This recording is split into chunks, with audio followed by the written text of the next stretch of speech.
কেন বৃন্দাবনে কৃষ্ণ নাম নিষিদ্ধ? নন্দবাবা প্রহরীদের কঠোরভাবে বলে রেখেছিলেন কেউ যেন কৃষ্ণ নাম মুখে না আনে, কারণ গোপীরা যদি কৃষ্ণের নাম শুনতেন তবে বিরহে এতটাই ব্যাকুল হয়ে পড়তেন যে স্বাভাবিক থাকা অসম্ভব হয়ে যেত। রাধারানীর সামনে কেউ যদি কৃষ্ণ নাম উচ্চারণ করত তবে তিনি দিনের পর দিন মূর্ছিত হয়ে পড়ে থাকতেন। প্রেমের এই স্তরে প্রিয়তমের নাম আনন্দ আনে না, বরং জাগিয়ে তোলে অসহনীয় বিরহ বেদনা।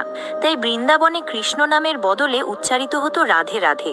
একবার বর্ষানার গহ্বরবনে ময়ূর কুঠির নামক এক স্থানে রাধারানী একাকী বসেছিলেন। এই বন তিনি নিজেই পছন্দ করেছিলেন, এক একটি গাছ নিজের হাতে রোপণ করেছিলেন। সেই নিভৃত স্থানে বসে তিনি মনে মনে কিছু জপ করছিলেন। সখীরা দূর থেকে ভেবেছিলেন নিশ্চয়ই তিনি কৃষ্ণ নাম জপ করছেন, কিন্তু কাছে গিয়ে তারা বিস্ময়ে শুনলেন রাধারানী জপ করছেন রাধা রাধা। কেউ কিছু বলার সাহস পেল না। অবশেষে সখীরা অবাক হয়ে ললিতা সখীকে অনুরোধ করলেন কারণটি জানতে।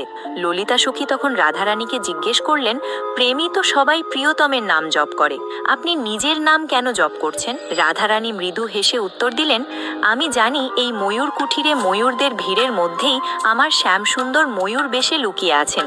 তিনি এখানে এসেছেন শুধু আমার মুখে তার প্রিয় নাম রাধা শোনার জন্য। আমি যদি কৃষ্ণ বলি তবে আমি সুখ পাব, কিন্তু আমি যদি রাধা বলি তবে আমার প্রিয়তম সুখ পাবেন, আর প্রিয়তমের সুখেই আমার আসল সুখ। এই কথা শুনেই সখীরা বললেন, প্রেমের মহারানীর জয়।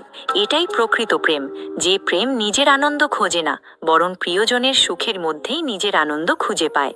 রাধারানীর এই নিঃস্বার্থ ত্যাগ আর গভীর প্রেমই তাকে করেছে প্রেমের মহারানী।